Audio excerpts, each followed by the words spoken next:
Sacred Mountain Battle Report. This is a little unusual. We generally do like Warhammer 40K. We've been trying to do more historicals and we haven't been doing much at all lately. Got a new camera, but it's my wife's. I'm going to see if this works out and if I like it for all three of my viewers. Probably I know their middle names and favorite colors. But regardless, today I'm going solo and I'm going to try to play test my one-page Napoleonic historical rules. I did it in about 2 days. I think it's going to be okay. It has a bolt action mechanic, so I have order dice. What the scenario is I have the British coming in here on a road. They have a supply line that they have to defend, and they're in basically two divisions, a division of artillery plus infantry and a division of, or I guess a brigade of cavalry. Each of those have a leader. Then I have a beleaguered group of veteran, actually guard French in this tiny little town, and they have a cannon as well. Then I have some cavalry coming in to help assist, French cavalry here coming in to help assist. I have a French flag here, a British flag on this end to denote where their supply lines are. Then on the far side, near the camera, I have a much larger contingent of Saxon infantry plus artillery, and another smaller single brigade of, or single battalion in a brigade of Saxon cavalry. I'm going to go through the mechanics. Basically, it's like a bolt action order die.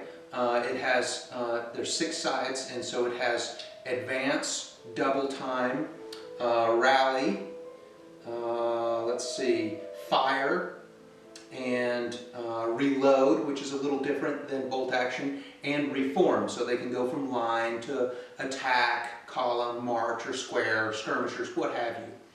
Now, the difference in this game compared to bolt action is that you can give a kind of a brigade order, a divisional order.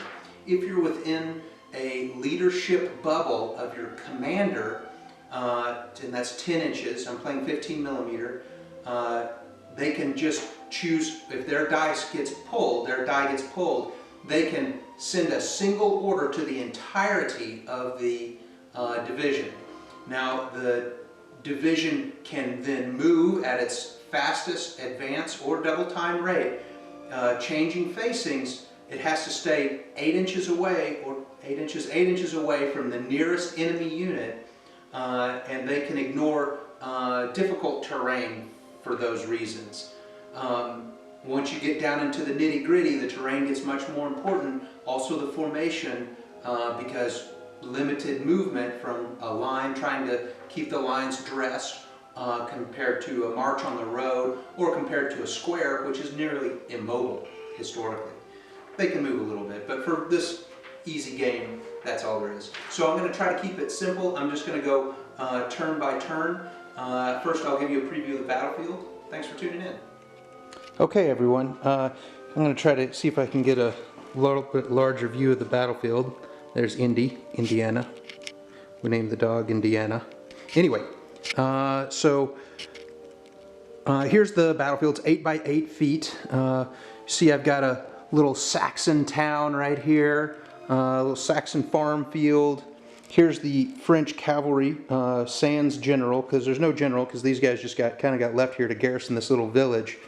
There's the French supply line. Now, if this road gets captured, I'm going to say all French suffer 1 fatigue, and I'll tell you a little bit more about fatigue as we go along.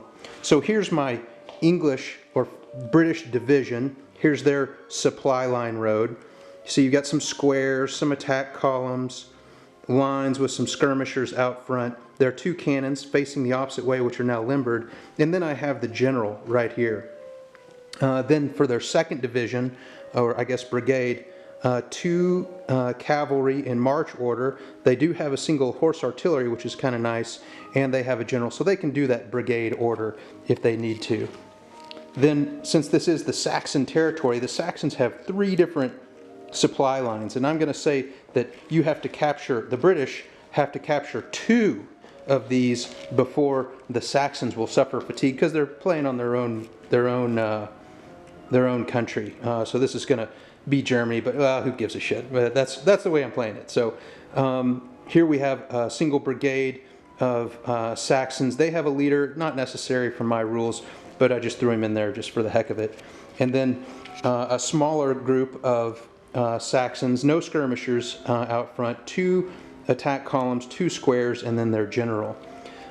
This is a Saxon built-up town. Then you can see I've got some artillery spots for hard cover. Have some over there for the British too, kind of facing the Saxon town. Here's an example of the die, if you can see it.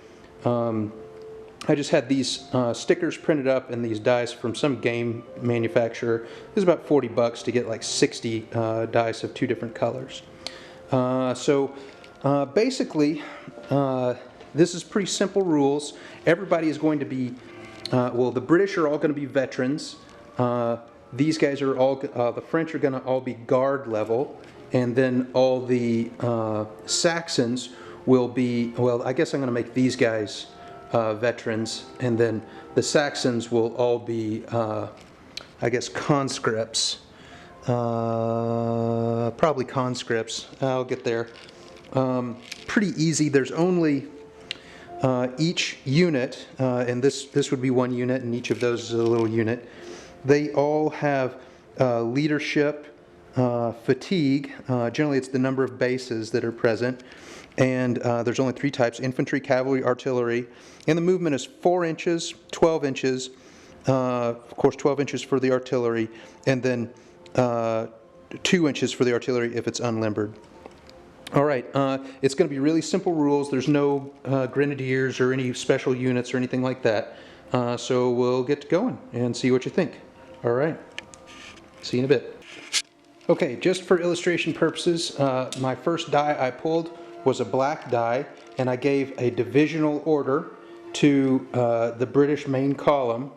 And because they start, so the slowest mover is going to be an infantry unit, which can only move 4.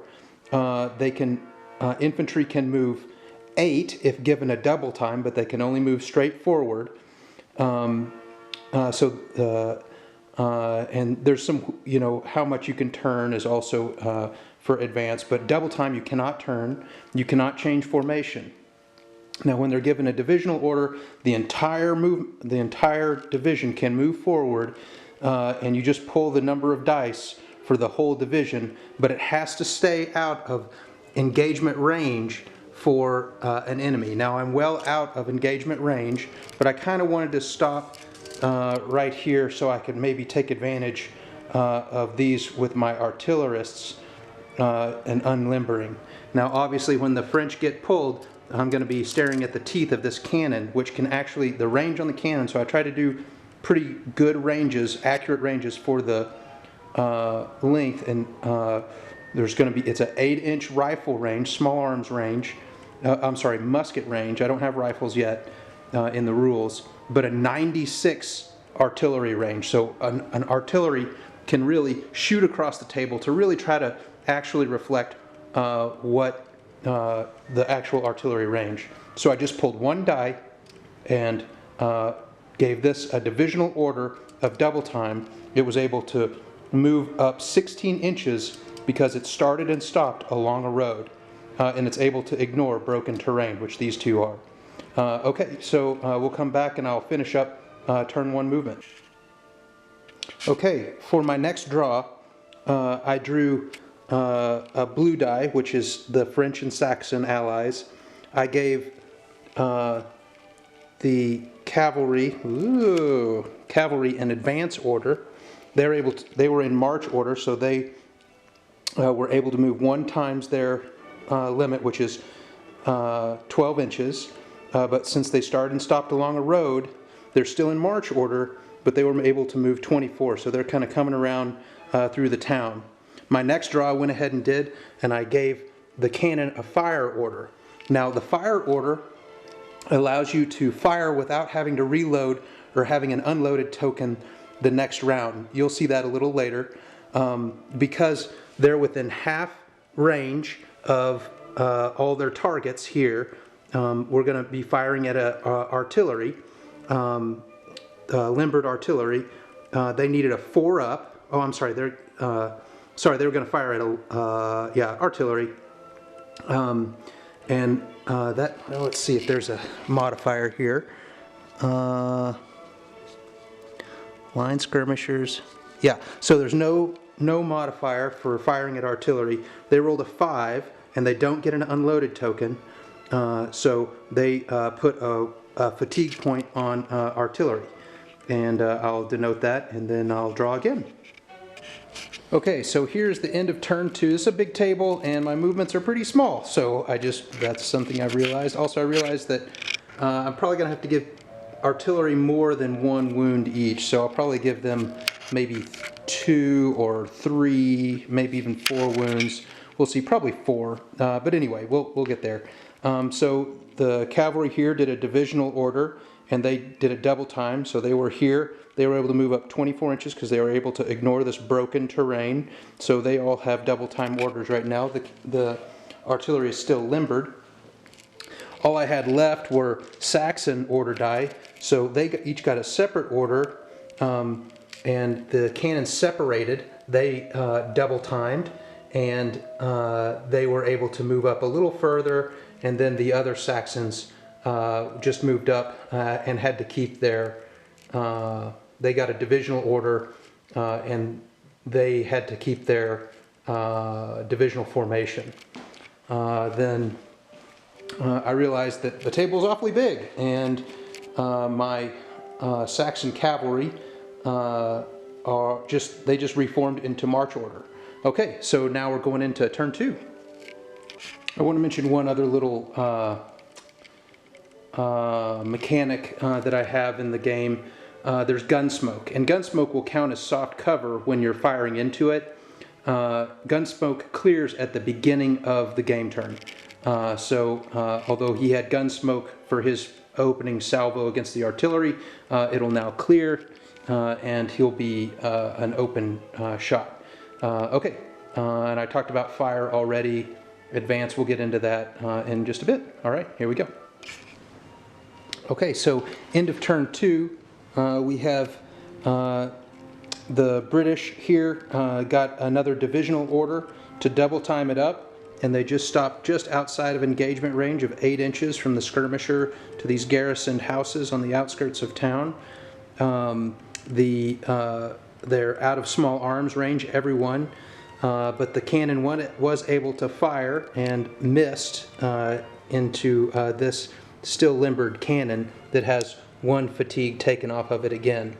Now, if I would have been thinking, they'd get the cannon has grape shot or canister fire, and they auto hit if shooting into at a certain range of shooting into infantry. So it probably should have done that, but I wasn't thinking.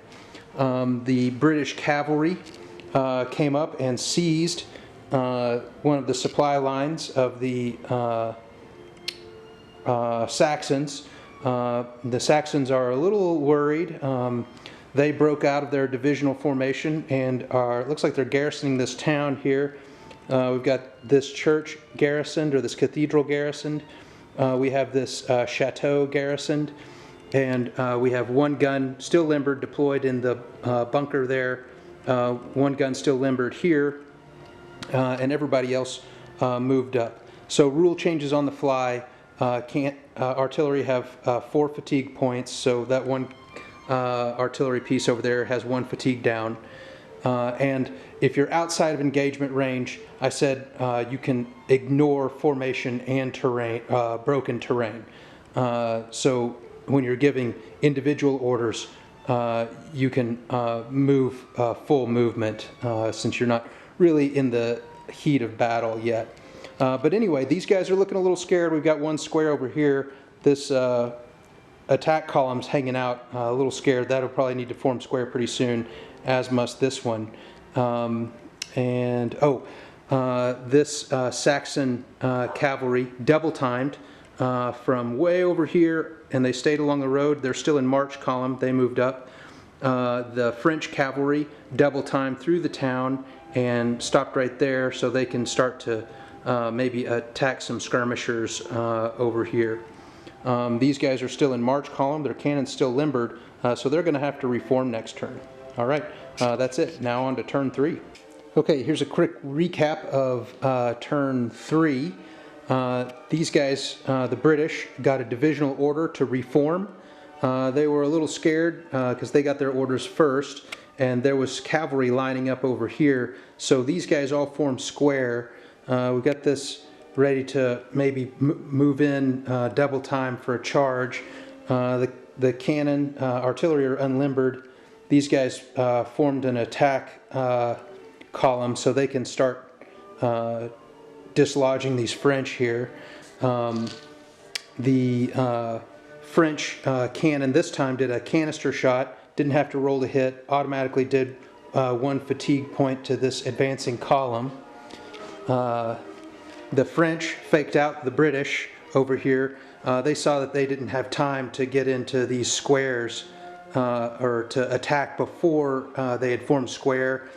So they lined up and it looks like we're setting up for a cavalry engagement over here. These guys reformed across the road.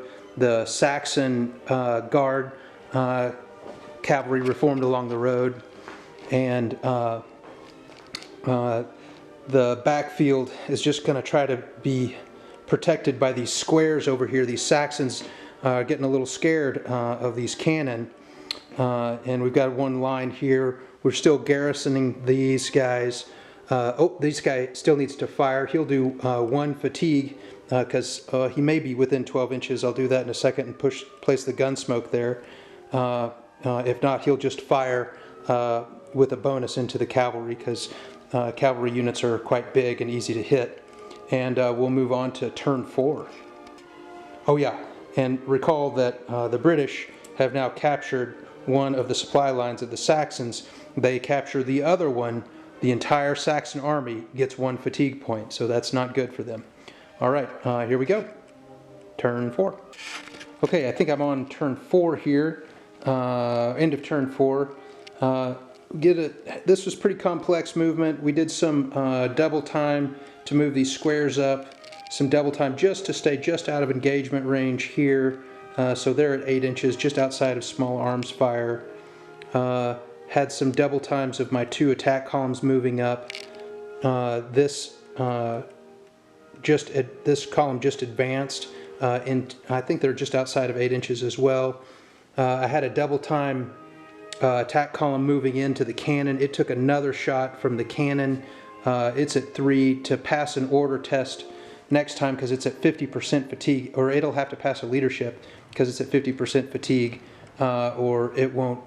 When I try to execute its order, it won't move. If that's the case, my attack will fail because I'm planning on charging that cannon that's in the French cannon that's in the town. Let's see. Probably these guys. This is not going to go so well for the British, I don't think. Although they've seized this line, we brought some fire into this square, did 1 wound.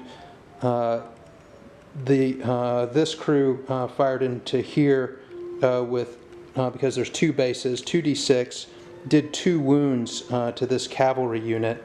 They're in trouble. All they can really do is charge this skirmisher right here and maybe to get some wounds in, get locked in, but everybody's going to get opportunity fire as they come in. If they so choose. So this, I might have to rethink this because I think they're going to die. These guys are already down to 2. They took some incoming fire from the artillery here. These guys just kind of moved up to anchor the line and protect the artillery just in case. And that's actually probably a pretty good choice for them. They might wheel and try to attack the artillery as well. This artillery piece decided that's not a great spot. It's going to reform. It's probably going to try to redeploy so it can shoot something.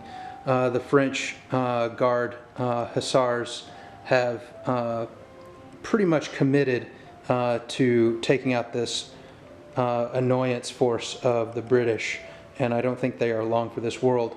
But on the British side, they are probably going to take that town with ease. Okay, we're going to move into turn 5. Okay, here we are just at the beginning of turn 5. This square was able to fire twice. They drew first. The Saxons did, in fact, Saxons and French. And then they drew again, and this square was able to fire twice. Total of 4 shots coming in, did 3 more damage to this already wounded cavalry unit. So they're below their 50% fatigue, which would be 1, 2, 3, 4, 5, 6. Then I drew a British dice. They're going to be able to about face and double time back, but they have to pass a leadership test to do that. Now I said that they were veteran, so the leadership on a guard is 2+, veteran 3+, so I just have to roll a 3 or higher on 1d6 to see if they will pass this and carry out that order to retreat, and they do. So fortunately for them, they may be able to rally, get some fatigue back, and then we'll continue with turn 5. I want to also note, so I drew another Saxon dice. These guys are going to reform into square. So cavalry, in my rules, cavalry cannot charge squares, period. So I know that maybe there's some instances of that historically, probably more than one, but regardless, wow, squares are really effective against cavalry in this game. So, so bad idea, Genes. These guys are on the struggle bus. They're facing away now. This group reforms, so now we have 3 squares against a single cavalry unit. Now they may end up getting hammered from this cannon because they're square. So, okay, continue turn 5. Okay, here's some more action in turn 5. This wounded British attack column, I drew a British die. They're going to advance and try to hit that cannon. Unfortunately, my rules, unfortunately for the British, my rules say that they can get a closing fire. So if these guys have not yet been ordered, they can each, if they're in engagement range, they can each choose to fire. So they get to pull a dice out of the orders bag, and all of them are going to choose to fire at this unit. They're probably going to be annihilated, but that will open up these other multiple charges to hopefully start to take that town. Okay, the way it turned out, these guys failed their orders, but they had already said that they were going to advance and charge the cannon. These guys committed to firing their closing fire and only took these guys down to 5, so they still have 1 point. They probably won't pass that next leadership, but we'll see. Got a lot more left to turn 5, and this French group has already fired, so this cavalry might have to, cavalry over here on the Saxon or the French right, or English left, may have to reconsider their attacks over there, but we'll see. Okay, continuing turn 5. Okay, so end of turn 5. As I mentioned, these guys double timed it backwards. I forgot my rules, but I'll just let this go. If you do an about face in the face of the enemy and double time it back to get away, you take a fatigue point. That would kill them, but I'm just going to let that hang for now. These guys kept waiting to see if these guys were going to charge. After seeing what happened over here, these guys decided just to take a rally, and so they were able to decrease their fatigue by 1. Oh, they had to pass a leadership to do that. Okay, they did that. So now they're down to 2 because they were veterans, so they needed 3. The Saxon cavalry, which historically were really good, they're going to be guard, but they haven't taken a wound yet, so it doesn't matter. This guard cavalry advanced. The French guard hussars advanced too. They're probably going to just lay waste over here. These guys came up and reformed. These guys shot, as I mentioned earlier. The cannon shot This cannon changed its mind again. It's gonna now that all the cavalry are obviously out of the way. It says this is going to be a pretty good shot to start bombarding this town if the French don't make it, which they will probably not. So he reformed again. So a little bit of subtlety to my game that I didn't even realize. These guys advanced a little. They stayed outside of engagement range, so they were able to stay in square. I was kind of impetuous and just started storming this town, but I had forgot to fire my cannons. And you can see that all the really good line of sight's blocked, plus there's gun smoke everywhere. There's no way these guys would fire into this den of battle. So all they did, they both put shots into this building here. One missed, and I said that you can't fire canister at a building, so this one just put a single shell into that building and actually ended up causing a fatigue point to the garrisoned French troops. Okay, so that is the end of turn 5. It's kind of fun. It's okay to play solo too, because there's some strategic, well, I wouldn't say strategic, tactical subtlety to the game that I didn't realize when I wrote it, which is kind of cool. So I'm gonna fix my lovely wife some dinner and maybe come back to this in a day or so. It will be seamless for y'all. All right, thanks for watching Sacred Mountain Battle Reports. This is the end of turn 5. All right, so we're about just a few activations into turn 6 here. The unit in square shot at our already wounded British cavalry here, and they ended up losing their last fatigue point and they got destroyed. I put the die over there to denote that. The cannon reformed because he realizes looking pretty grim over here, so he's now limbered so he can split.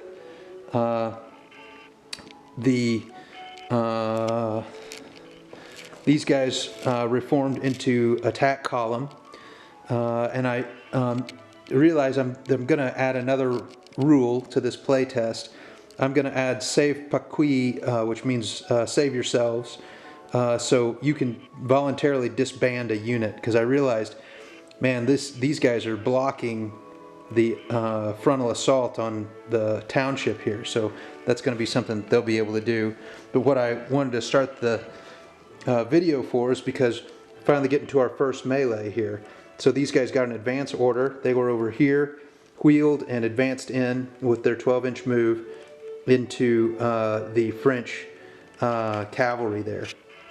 They already have 2 wounds, but they're still not quite at 50% fatigue, so they won't have any bonuses. Now the way melee works is I'm trying risk rules. So defenders win, so the French hussars are defending, and so they will win ties. Maybe I'll change that to attackers win ties. But anyway, cavalry get a +2 when in melee, and so you get 1 die for each cavalry base. So I'm going to use the greens as the French and the reds as the British. Here we go. And then we'll just pair them up, and I'll be right back. Okay, this is playtest, and it's a brand new rule set, so I did some rules adjustment. I'm going to say that you roll 1d6 for each base in frontal assault, and on a 5-up, that is a hit and will inflict a fatigue point. Cavalry get a +2 in melee, so that would make them hit on a 3-up.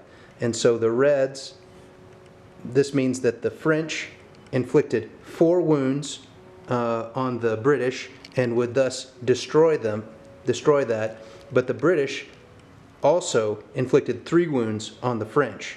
So we'll pick that up, and I'll pick up the British. Not looking good for them. Okay, here we are at the end of turn 6.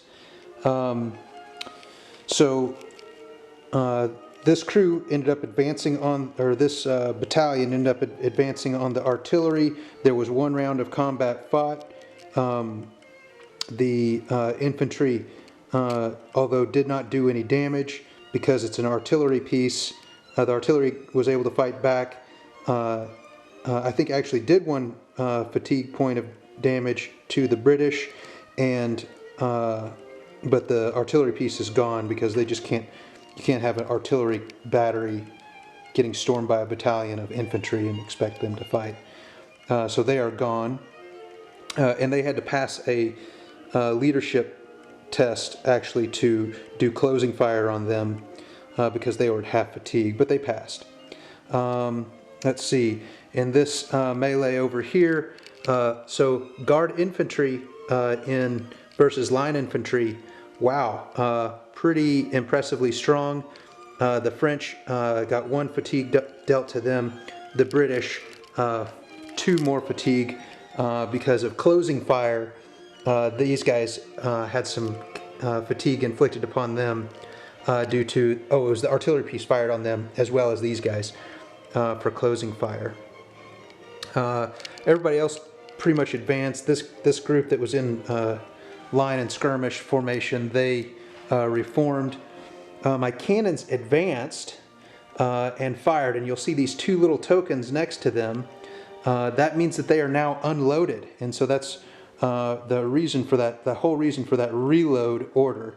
So if you have the fire order, you can fire again without penalty. But if you don't have the fire order, like if you try to move and fire, then you are treated as unloaded and unprepared for the next battle round. And so these guys will have to reload next round to shoot. So that'll have to be their orders. That'll be dictated by them. The squares advance to the edge of engagement range. Now that they're close or on the border of engagement range, they are basically immobile, which is good because they need to be immobile, or they need to be in square, because we have some threatening French hussars here. As expected, the British cavalry all died, as I think I recorded earlier. But what I did with the Saxon cavalry, they were right around in here, and they double timed and cut off the retreat of this guy. So this British artillery piece. So now he can't double time it back up the battlefield to rejoin his brothers, and he is limbered right now. So that's going to be a problem. Let's see. Most everybody else reformed or advanced out of their buildings.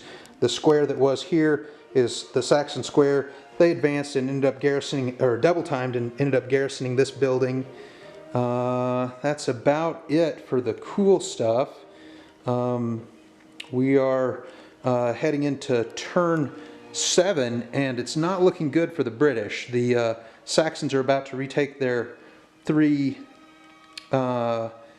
supply lines, and the British are just stuck in with these French guard. It's looking grim over here for them, actually. But hopefully they can burn them out. All right, so on to turn 7. Okay, so the end of the turn, I think that was turn 8. The French in the townhouses were just completely overwhelmed. They did some damage to the guys trying to burn them out. The French garrison in this building, they were able to actually kill one of the British battalions because they're guard, but they're going to have to do leadership tests to do anything from now on. My 2 squares advanced to within engagement, and these guys just stayed right out of engagement range because they're going to try to come over and maybe do something in the town here, or try to disrupt the infantry. The 2 guns are now loaded and ready to go. Hopefully if these guys can get out of the way, maybe the guns can bring some fire onto the cavalry. The cavalry was a little impetuous coming that far forward because the Saxon guns were really unable to fire, but one was unloaded anyway, so he had to reload. Now, a little subtlety that I didn't realize, I was thinking, oh, these guys are going to be able to take care of the British cannon that was right here, but they were an attack column. So they double timed it, but in an attack column you only get 75% of your movement, doubling it, which was 6 inches. That left them outside of charge range for the limbered cannon. And these guys had already reformed into march order because they have their sights on some British cannons over here to just bypass these British squares. So the limbered British cannon was actually able to escape, and we might just let it escape. Not sure what the French are going to do about that. I guess that's it for the turn of what's kind of happening right now. I'll probably end it a little early. It looks like the British are going to take this Saxon town, and we'll try to reform, and might end up being just a cannon exchange. You can see the Saxons are really getting prepared for a fight, and I think it's going to be pretty ugly. So I think the British are probably going to have to retreat eventually, kind of cut their losses. But we'll fight out a couple more rounds and see how it goes. Okay, pretty quick turn on that one. The cannon is still retreating here. These guys said, you know what, we're going to get too close to the squares. We're just going to chase these guys off the board. The Saxons are basically redressing their lines to begin the storming of their village over here. This townhouse is now occupied by this group. I had 2 fails of the British line. Both of them rolled a 2 for their leadership test. Pretty terrible, so they didn't even get to fight. These guys did get to fight, and ended up actually taking a wound. They're at half morale, so they have to pass a test to fight, but they passed their guard. Ended up doing a wound, taking a wound, but they're at -2 to hit now because of how bad their fatigue is. The cannons both, this cavalry in the middle of the board here, they opted to just kind of still be a spoiling blocking force, and they just rallied. So they got a fatigue point back, and after passing a leadership test, then took 2 incoming shots from the cannon, and they are at 4 fatigue now. So I'll probably wrap it up this time. I think one thing that I'm going to do is try to, when I'm doing the melee combat, I think I'll probably just kind of wrap and be a little bit, it'd be a little bit more chaotic if 2 lines clashed.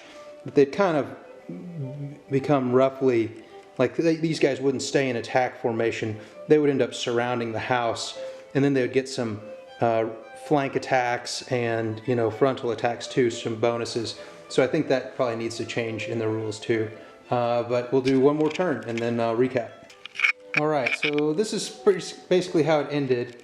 I did some rallies over here so the British could recover some fatigue. Did the same over here. Got one reformed with some skirmishers out with the square kind of anchoring them. We've got a chase going on over here. My suspicion is that they'll try to chase the cannons off the board, and then the cavalry will try to probably circle around for a flank attack on the cannon batteries there. These guys will probably end up reforming, trying to recover some fatigue and get up into a line either to fight the Saxons or maybe try to recover some fatigue and let the Saxons come to them. The Saxons have basically redressed their lines on the border of their city or town there. Saxons came out really well. French not so much, but they were pretty beleaguered from the start. You know, with the British closing in and them only garrisoning 2 towns. But man, town combat is rough, rough. It is. I can see why you would bypass garrison troops. So there's some subtleties to the game that I really like, and I'll do a quick recap. Hey, thanks everybody for tuning in, and we'll maybe we'll do this again. All right. Well, thanks for watching till the end, if you did. I liked it. It worked out pretty well for solo play, too. I think the British were in a lot of trouble. I think probably they were going to lose the whole game if it went on. I'm going to try to keep it to one page. Mealy, as you found, if you watched the video throughout the whole thing, I had to tweak it pretty significantly right at the very beginning because my whole idea of risk rules, that just wasn't going to work out. The other thing I think I want to tweak to Mealy is that once 2 battalions or more battalions collide, I think that they need to kind of, there's some old school, maybe a Kings of War, where you kind of shift things back and forth to get the most facing to each other. And that would have made this battle in the Saxon village much faster because we would have surrounded all the houses, burnt them, basically burnt out the French, and then could have turned our attention to the Saxons to the north. I like the game. It's easy, it's fast. I'll probably do, if my friends like it, friends are like trampolines. I always wanted a trampoline. But if I can convince any friends to play it, I may end up adding some advanced rules, like a second page, where maybe you would be able to do some extra things with different nationalities, or borrow some things from Empire. There's an old rule set from the 1970s about doubling in and doubling out with cavalry, or maybe I should give cavalry some special rules. Probably have a special rule section for each: infantry, cavalry, and artillery. And of course have different weights of artillery. Anyway, again, thanks for tuning in. Hopefully it wasn't too boring for you guys. It's kind of a new, kind of cool system, blended between the few Napoleonic rule sets that I know, plus bolt action. And I think it worked out pretty good. I hope you guys liked it, and I'll probably end up putting the rules out on dakadaka.com and go from there. Happy wargaming, everyone. Thanks for tuning in to another Sacred Mountain Battle Report.